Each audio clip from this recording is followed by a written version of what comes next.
Pride and Prejudice, Chapter 4. When Jane and Elizabeth were alone, the former, who had been cautious in her praise of Mr. Bingley before, expressed to her sister just how very much she admired him. "He is just what a young man ought to be," said she, "sensible, good-humoured, lively, and I never saw such happy manners. So much ease, with such perfect good breeding." "He is also handsome," replied Elizabeth, "which a young man ought likewise to be, if he possibly can. His character is thereby complete. I was very much flattered by his asking me to dance a second time.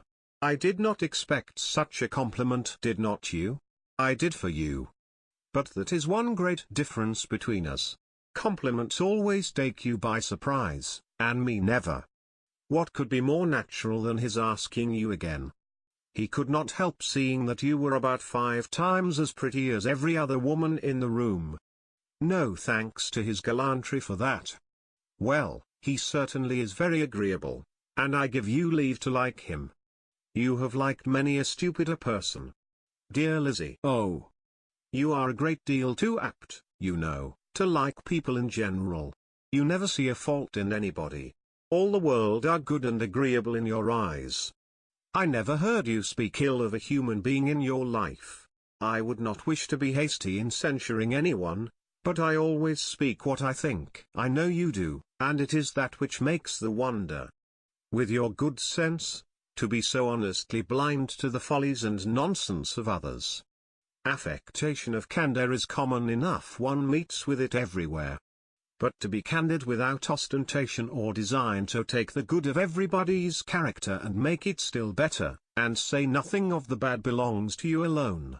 And so you like this man's sisters, too, do you? Their manners are not equal to his, certainly not at first. But they are very pleasing women when you converse with them. Miss Bingley is to live with her brother, and keep his house, and I am much mistaken if we shall not find a very charming neighbour in her. Elizabeth listened in silence, but was not convinced. Their behaviour at the assembly had not been calculated to please in general, and with more quickness of observation and less pliancy of temper than her sister, and with a judgment too unassailed by any attention to herself, she was very little disposed to approve them. They were in fact very fine ladies, not deficient in good humour when they were pleased, nor in the power of making themselves agreeable when they chose it, but proud and conceited. They were rather handsome, had been educated in one of the first private seminaries in town, had a fortune of £20,000, were in the habit of spending more than they ought, and of associating with people of rank, and were therefore in every respect entitled to think well of themselves, and meanly of others. They were of a respectable family in the north of England, a circumstance more deeply impressed on their memories than that their brother's fortune and their own had been acquired by trade. Mr. Bingley inherited property to the amount of nearly £100,000 from his father, who had intended to purchase an estate, but did not live to do it. Mr. Bingley intended it likewise, and sometimes made choice of his county, but as he was now provided with a good house and the liberty of a manor, it was doubtful to many of those who best knew the easiness of his temper, whether he might not spend the remainder of his days at Netherfield, and leave the next generation to purchase. His sisters were anxious for his having an estate of his own, but, though he was now only established as a tenant, Miss Bingley was by no means unwilling to preside at his table, nor was Mrs. Hurst, who had married a man of more fashion than fortune, less disposed to consider his house as her home when it suited her. Mr. Bingley had not been of age 2 years, when he was tempted by an accidental recommendation to look at Netherfield House. He did look at it, and into it for half an hour, was pleased with the situation and the principal rooms, satisfied with what the owner said in its praise, and took it immediately. Between him and Darcy there was a very steady friendship, in spite of great opposition of character.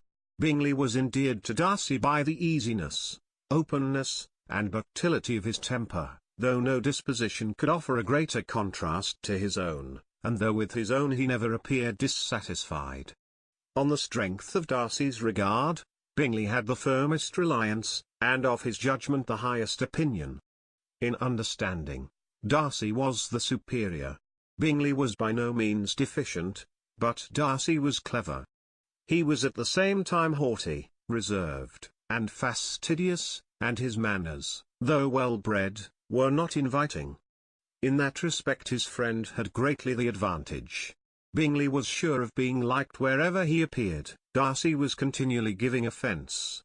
The manner in which they spoke of the Meryton assembly was sufficiently characteristic. Bingley had never met with more pleasant people or prettier girls in his life. Everybody had been most kind and attentive to him. There had been no formality, no stiffness. He had soon felt acquainted with all the room, and, as to Miss Bennet, he could not conceive an angel more beautiful. Darcy, on the contrary, had seen a collection of people in whom there was little beauty and no fashion, for none of whom he had felt the smallest interest, and from none received either attention or pleasure. Miss Bennet he acknowledged to be pretty, but she smiled too much. Mrs. Hurst and her sister allowed it to be so, but still they admired her and liked her, and pronounced her to be a sweet girl, and one whom they would not object to know more of. Miss Bennet was therefore established as a sweet girl, and their brother felt authorized by such commendation to think of her as he chose.